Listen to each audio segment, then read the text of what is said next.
तो दोस्तों देखिए, आज आप लोगों को हम 2018 जो 12 तारीख 11वां महीना 2018 में पहले शिफ्ट में पेपर आया, उस पेपर में जो प्रश्न मिला, तो प्रश्न दिया गया था आगा खां कप डॉट डॉट करके खेल से संबंधित है।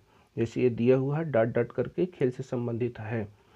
पहला विकल्प है स्वान, हॉकी, लॉन टेनिस, क्रिकेट, जबकि इसमें आगा खां की बात किया गया है। ठीक, आगा खां कब खेल से संबंधित, किस खेल से संबंधित है? हॉकी से। ठीक, तो ये विकल्प हमारा बी नंबर सही है। ठीक है, और इसके और विवरण दिए गए हैं, उसको ध्यान दीजिए जरा। भारत पाकिस्तान का राष्ट्रीय खेल है। भारत पाकिस्तान का राष्ट्रीय खेल क्या है? हॉकी।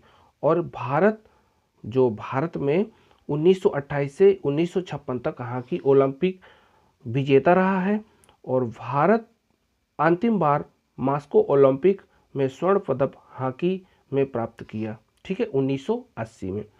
हॉकी का प्रथम संगठन क्लब 1861 ईस्वी में स्थापित Blackheath AV and club, जो ये बताया गया है। ठीक, हॉकी का सर्वोच्च संस्थान FIH की स्थापना 1884 ईस्वी में की गई थी। हॉकी का प्रथम विश्व कप 1917 ईस्वी में बार्सिलोना में आयोजित हुआ। FIH का full form federation international de hockey सुरगजोन, ये हॉकी से जुड़ा एक अंतर्राष्ट्रीय संगठन है। इसकी स्थापना 7 जनवरी 1924 को पॉल लेटरी ने की थी। पॉल लेटरी ही FIH वो FIH के पहले अध्यक्ष बने। देखिए, ये क्वेश्चन हम आप लोगों को कंप्लीट करवाए। ठीक, इसी के साथ जो अगला क्वेश्चन है, आगे देखिए। इसी में नेक्स्ट क्वेश्चन दिया गया है, एक सदाबहार झाड़ी में संयुक्त पत्तियां और एकांत में उगने वाले युग्मकारित और एपिजेनस फूल है। देखिए, क्वेश्चन की बात कर रहे हैं, ये इस तरह का क्वेश्चन आया है। प्रत्येक फूल कई पुंकेसर और एक्वाल्यूबिमस बीज संघ कई फलों के साथ डाइक्लेमिडस स्थित की थी विशेषताओं को दर्शाता है। ये इस प्रकार का प्रश्न वर्णों, इसमें उन्नत वर्णों से आदिम वर्णों का अनुपात क्या है, ये प्रश्न बनता है। ठीक, जब इस तरह का प्रश्न बनता है तो इसमें विवरण दिया गया है। एक सदाबहार झाड़ी में संयुक्त पत्तियां एकांत में उगने वाले युग्म कारित एपिजेनस फूल है। ये फूल पत्ती की बात चल रही है। प्रत्येक फूल कई पुंकेसर और एक्वाल्यूबिमिनस बीज संघ कई फलों के साथ डाइक्लेमिडस स्थित की भी विशेषताओं को दर्शाता है। इसमें उन्नत वर्णों से आदिम वर्णों का अनुपात 1:1 है। ठीक, जो इसका विवरण बताया गया है।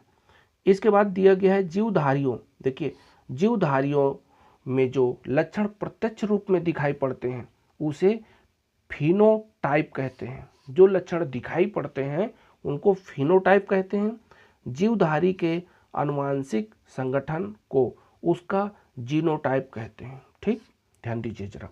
मेंडल के एक संकरीय क्रॉस के लिए लंबे T और T एवं बौने T पौधों के बीच क्रॉस कराया तो निम्न परिणाम प्राप्त हुए। F2 पीढ़ी मतलब दूसरी पीढ़ी को फिनोटाइप अनुपात 3:1 और जीनोटाइप अनुपात 1:2:1 प्राप्त हुआ। आनुवंशिक संगठन या आनुवंशिक संबंधित प्रयोग के लिए मेंडल ने मटर के पौधे का चुनाव किया, क्योंकि उनकी एक बताया जा रहा है कि जो मेंडल थे एक गणितज्ञ थे, या उनकी गणित अच्छी मजबूत थी, जिससे उन्होंने अनुपातिक मान सही शॉर्ट निकाला। ठीक, अगला क्वेश्चन देखते हैं। अगले क्वेश्चन में प्रश्न दिया गया है, जनित के पास 2240 अंडे हैं, जबकि तनिष्क के पास, देखिए ये गणित का क्वेश्चन आ रहा है, ठीक। और अधिकांशतः इस टाइप के क्वेश्चन आते हैं, और ये कहें कि आया हुआ क्वेश्चन ही हम बता रहे हैं, ठीक। पास ये दिया हुआ है, जनित के पास 2240 अंडे, जबकि तनिष्क के पास 3840 अंडे हैं।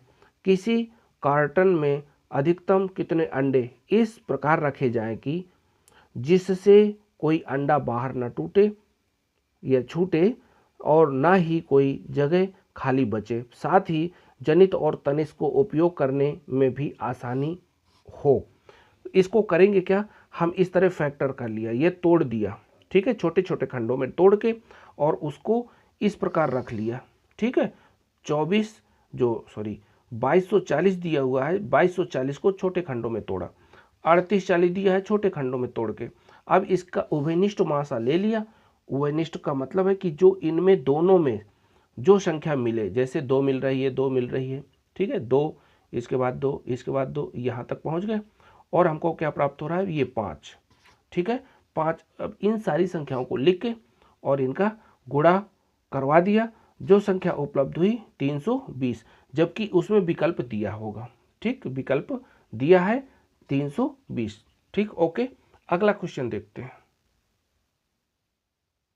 नेक्स्ट क्वेश्चन में दिया हुआ है, मध्य प्रदेश सरकार अक्टूबर 2017 में राज्य में किसानों को समर्थन देने के लिए शुरू की गई कम कीमत भुगतान योजना को क्या कहा गया है। भावांतर भुगतान योजना, ये मध्य प्रदेश की बात करी गई है, ठीक। इसके बाद दूसरा नेक्स्ट क्वेश्चन, सही विकल्प का चयन करें। ये चयन मतलब अगला क्वेश्चन में दिया हुआ है, आकृति दर्पण प्रतिबिंब बन रहा है इस प्रकार, देखिए ये नहीं दिया था जबकि खाली था, यहाँ तक प्रश्न यल, इसके अपोजिट में अगला क्वेश्चन दिया है, वो ऑप्शन में दिया था, फिर इसके बाद इस प्रकार बना था, इसका क्या करना था, आकृति दर्पण बनाना था, तो ये बन गया, ठीक। नेक्स्ट क्वेश्चन में है, निम्नलिखित में कौन सा पौधे के तने के मध्य या माध्यम से प्रजनन करता है। यहाँ पर प्रश्न ये बनता है तने के माध्यम से, ठीक, जो तने की बात करता है, जबकि इसमें विकल्प दिया हुआ है, देखिए बायोफाइलम, ई या क्या बोलते हैं इमली, बायोफाइटा और गुलाब, ठीक है। तो सबसे ज़्यादा इसमें वरीता या क्वेश्चन, ये क्वेश्चन का आंसर गुलाब दिया गया है। गुलाब पौधे के तने के माध्यम से प्रजनन करता है, इसे कलम लगाना कहा जाता है, या कलम द्वारा इसको लगाया जाता है।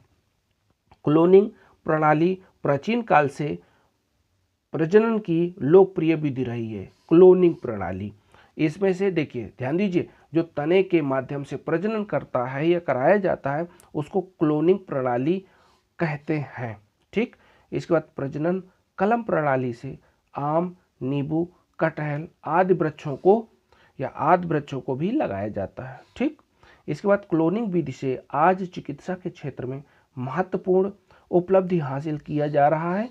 कहने का इसका मतलब है कि आज यदि देखा जाए तो कलम विधि से बहुत पौधों को भी उगाया जाता है। प्रजनन के प्रकार, किस प्रकार प्रजनन होता है, जीव जंतु, या फिर कह सकते हैं कि जो मतलब आगे प्रक्रिया चलती है या प्रजनन होता है, तो लैंगिक प्रजनन, अलैंगिक प्रजनन और कायिक प्रजनन, ठीक। इसमें से एक नोट लिखा गया है, और नोट में क्या है, क्लोनिंग द्वारा जो आप लोग देखेंगे ये तने से जो अगली प्रक्रिया होती है, तो क्लोनिंग द्वारा किसी कोशिका या कोई अन्य जीवित हिस्सा या एक संपूर्ण जीव के शुद्ध प्रतिरूप का निर्माण होता है। सर्वप्रथम 1996 में इस तकनीकी का प्रयोग कर डॉली नामक भेड़ का क्लोन तैयार किया गया था, ठीक। मतलब यदि पूछा जाए कि सबसे पहले किस जीव का, या कह सकते हैं कि किस नाम से तैयार किया गया, तो डॉली नामक भेड़ क्लोन तैयार किया गया, क्लोन बोला गया है तने के, इस प्रकार। अब देखिए इसमें से हम आप लोगों को कुछ क्वेश्चन बताए हैं, ठीक। नेक्स्ट क्वेश्चन गौर करिएगा। नेक्स्ट क्वेश्चन दिया गया है, जो इसमें है जी का मान, ये जी का मान कहता है या जी का मान पूछा गया है, तो देखिए यही प्रश्न के ये 4 विकल्प दिए हुए हैं। विषुवत रेखा पर अधिक और ध्रुवों पर कम होता है। पृथ्वी के केंद्र की ओर जाने पर कम होता है। पृथ्वी की सतह से ऊपर जाने पर बढ़ता है। नियत रहता है। तो किसका मान पूछ रहा है? स्मॉल जी। स्मॉल जी का निम्न ये विवरण दिए गए हैं। ठीक, पहले में दिया गया है जैसे जी का मान पृथ्वी के केंद्र की ओर जाने पर कम होता है, जबकि ये बी विकल्प सही है। ठीक, फिर और भी इसके विषय में पूछ सकता है, जैसे जी का मान पृथ्वी की सतह से ऊपर या नीचे जाने पर घटता है। यदि पृथ्वी के नीचे सतह पर और ऊपर मतलब आसमान की ओर जाएंगे तो जी का मान क्या होता है? घटता है। जी का मान महत्तम ध्रुव पर होता है। यदि ध्रुव में है या कोई भी मतलब मान निकालेंगे जी का, तो वहाँ पर क्या मिलेगा? महत्तम मिलेगा।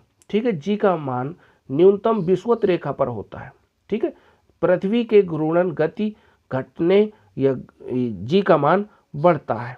ठीक, फिर कहता है पृथ्वी के घूर्णन गति बढ़ने पर जी का मान घट जाता है। यदि घूर्णन गति बढ़ने पर, यदि बढ़ेगी गति तो घूर्णन गति बढ़ेगी तो जी का मान घट जाता है। और कहता है घूर्णन गति घटने पर, यदि घटेगी तो जी का मान बढ़ जाता है। इस प्रकार प्रश्न किस में आते हैं? रेलवे की किसी भी परीक्षा में। ठीक है, इस प्रकार के क्वेश्चन मिल सकते हैं। ठीक है, तो आप इन प्रश्नों को एक बार रिवीजन कीजिए और इसकी जो PDF है आप लोगों को उपलब्ध हो जाएगी। फिर अगले क्लास में next. Best of luck. Thank you.